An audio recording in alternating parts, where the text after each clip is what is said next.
All right, it's the next day. I had so much fun with the last video that I'm going to make another one.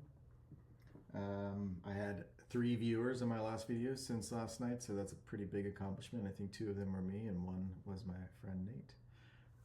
So we're really blowing up on Loom right now. But let us begin. So last time I did this Too Tall Toby saddle. I think eventually I'm probably going to sign up for premium because I'm going to run out of these free ones. And I am really enjoying this. So here we go. We got a tier 2 machine part. If this video is not significantly shorter, I'm doing something real wrong. This one has a higher completion percentage than last time. I think last time was 30%, so that's already a good sign. I also thought I would play a little bit of music while I am doing this because I tend to stay in my head a little bit and might not have a little bit of music playing in the background to, you know, spice things up. So we'll get that cranking, maybe turn it down a little bit. Now I'm not gonna rush, you know, like I said before, I'm just gonna take my time and just use this as a learning opportunity, but I may be gonna try and speed it up just a tad. All right, so that's probably still a little bit too loud. Let's go ahead and bring that down. Let's go ahead and get started. Click here to begin. So I'm not gonna make the same mistake I made last time. So before I hit begin, I'm gonna create a new component. I'm not going to bother naming it anything. And that will be where we build our bodies, our sketches, so that when I go to change the material and look at properties to get the weight, I'm not having to take another step. I guess another thing, I don't have the densities that I had in my last computer because I changed computers. So I may end up having to add a new material to get the right density, but that's fine. I don't really care about the time. So let's go ahead and get started. All right, so this one's an ABS, so it is a different density. I think ABS is a plastic. I mean, this one's really obvious, right? We're gonna do a profile sketch of this trapezoid, extrude it. We'll do some holes through, and then we'll do a hole here with, I forget what this terminology is for that little step, but there's a terminology that we'll look at. I guess maybe bore is the right, I don't know. So let's get started. I'm gonna do this. I'm actually not going to do any symmetry on this one. I think it's easy enough because of those holes in the center. I think it would, well, I could do half of this, mirror it, and then do the hole. That way I'm not doing this side. That might actually be easier. Sure, let's do that. So we'll start with the sketch. And I'm gonna do the bottom part of this face. Let's just sketch the overall shape of it.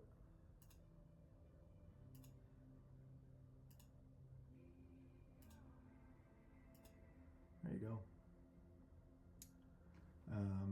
And then we know that from here to here is 150/2, so we can measure that out. I'm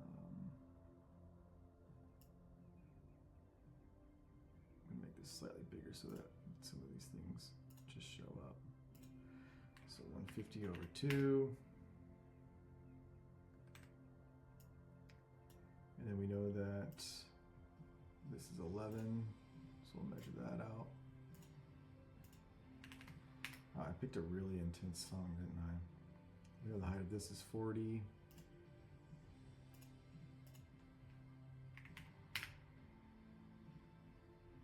Holy moly, what's going on?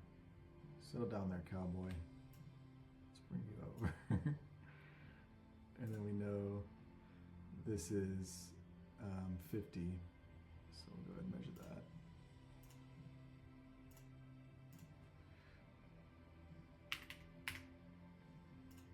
So that should be the basic shape of this top part. I'm gonna double check because I missed some measurements last time, so I want to be a little bit more careful this time. So 150 over 2, that makes sense. 40 high. Oh yeah, see again, I already made a mistake. We have to do 50 over 2. Oh, and then 20, or 11, sorry, for this guy right here.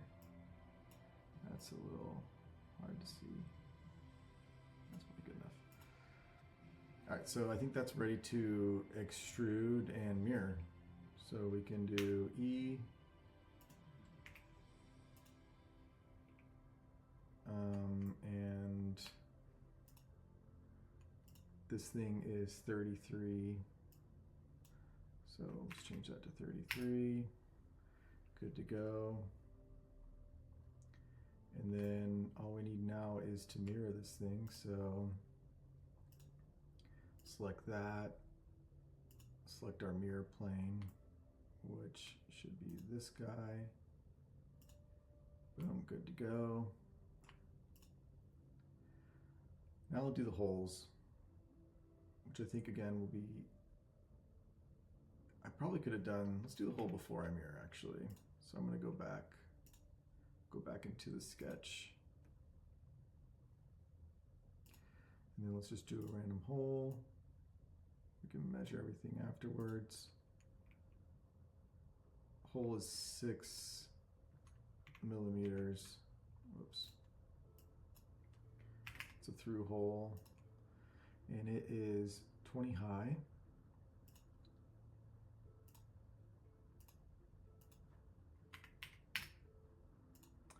And it is 33, or we'll say 33 over 2, right? From the center.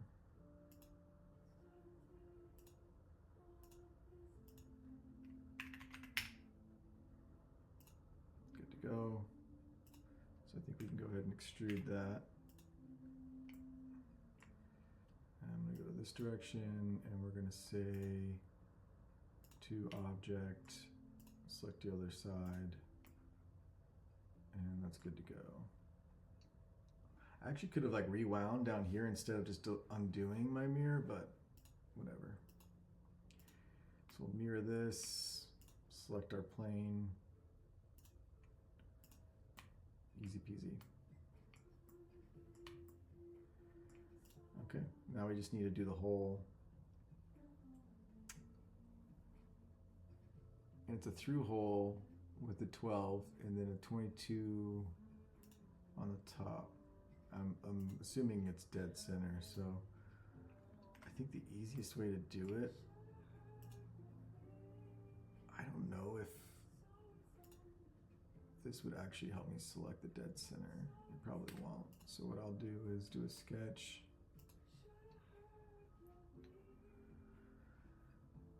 There's probably better ways of doing this, but what I found is easiest is to do a construction point, our construction lines across like that, and then we get this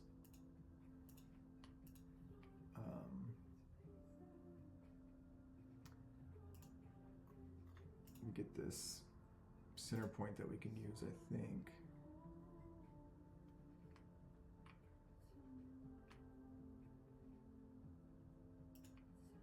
That's right.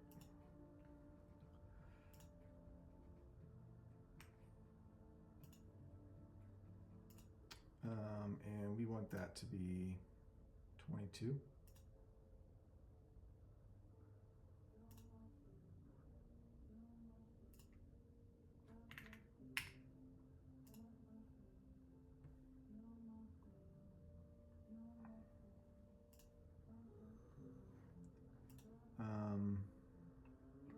Here's where it gets kind of tricky for me, because I know I have the sketch, so let's finish that. And if I do a hole,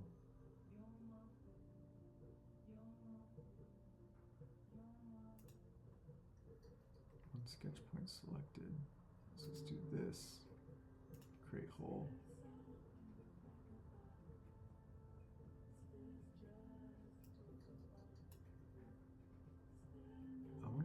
face of that circle doesn't show up.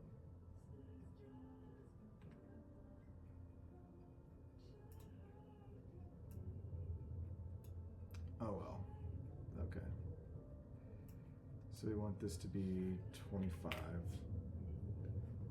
or no, 22.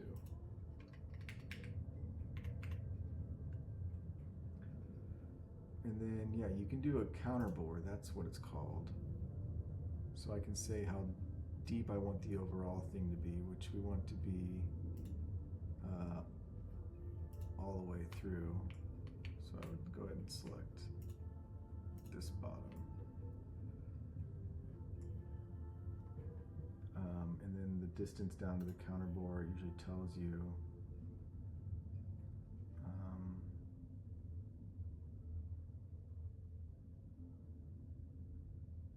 I think it usually tells you. Oh, here it goes, 6.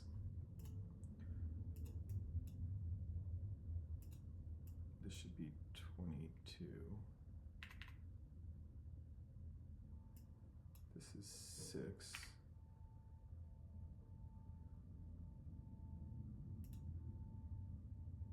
And then this is going to be 12.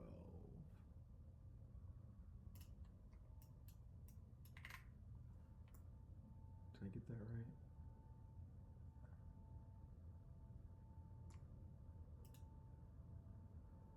I think that's right. Although it's not cutting anything. Oops.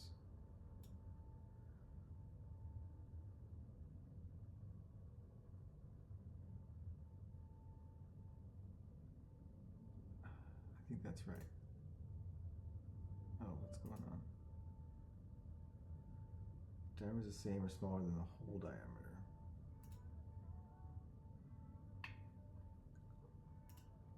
I find the UX for the hole to be a little bit unwieldy.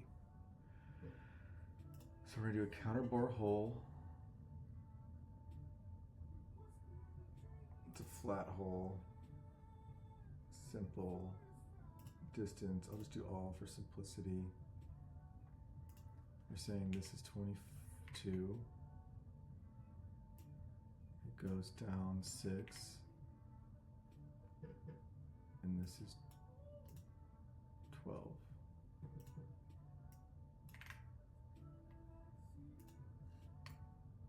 Alright, we did it.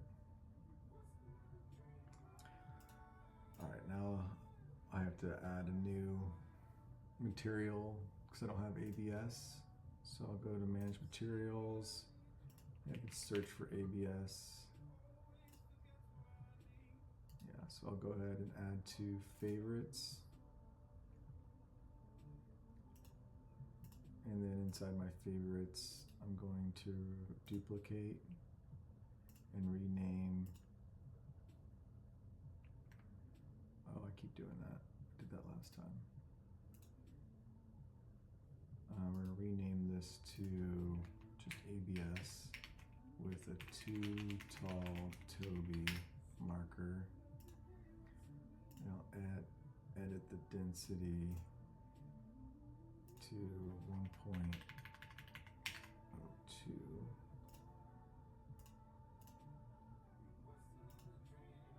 Now we can go ahead and change the physical appearance. And we'll use the ABS Too Tall Toby.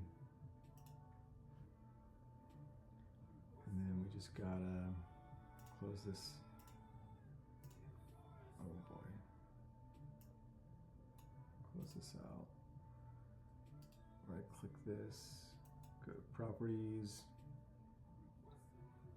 And it's 145.001 grams. Boom. Hey, a little bit easier this time. I might have to do another one right now, but I'm gonna wrap up this video. Really simple shape, counterbore. You know, I guess to just rewind a little bit, can rethink how I could have maybe approached this last step more efficiently.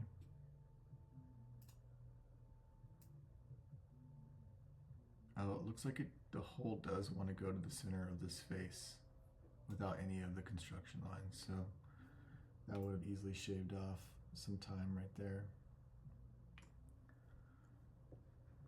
There you go.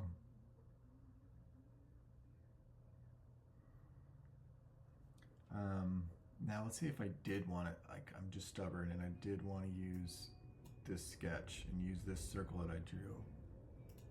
I was trying to figure that out. So maybe I can select I don't know what this reference is. Oh.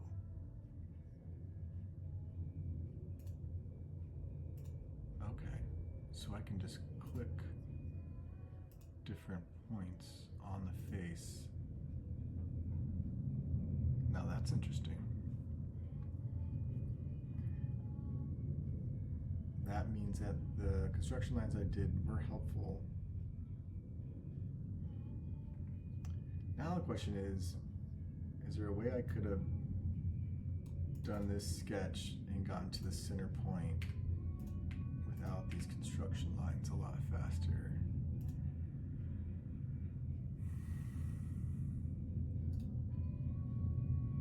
I'm not sure about that.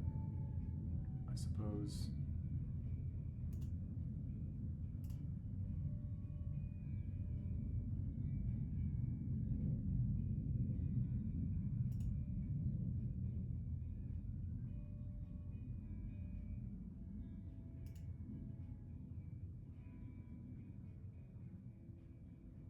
I can get it with one point.